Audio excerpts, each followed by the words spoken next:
Hoy les voy a hablar sobre los relatos Malecus y Bribris.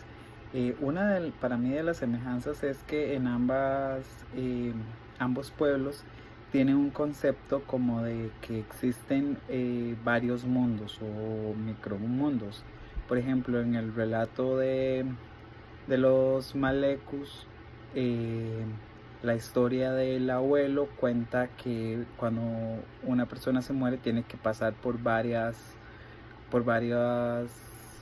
mundos hasta llegar al último, digamos, al último eslabón o el último dios. Y los Bribris, por ejemplo, digamos, tienen la cultura de la casa cónica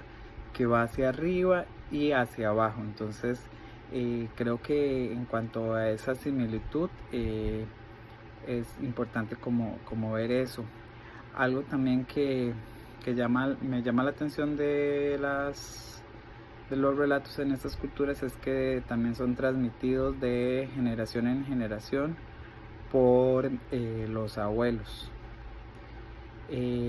Quizás las diferencias que pueda haber entre un relato entre, entre estos dos pueblos es que algunos se centran más en un dios y otros es como un poco más de otros o sea, hablan de otras, o sea, de otros personajes, no se centra tanto en como en un solo dios. Algo también que me pareció como importante, yo sé que igual lo que estamos analizando un poco es sobre la cosmovisión indígena, pero si nos ponemos como a analizar el relato de los Malecus, del hombre que va pasando por el desierto y que no puede tomar agua y todo, digamos, eso también yo creo que también se puede trasladar mucho a la cultura occidental, especialmente, digamos, a las personas que profesan la religión católica, porque en algunos casos se habla de que cuando la persona se muere tiene que pasar como un purgatorio o algo así. Entonces también cuando leí ese relato me pareció como bastante particular el, el hacer, o sea, el poder reconocer en ese relato como esto, digamos, de que también nos habla la cultura occidental, especialmente, digamos, el cristianismo sobre el tema, digamos, del purgatorio. Entonces, de alguna manera, posiblemente no tengan relación, pero eh,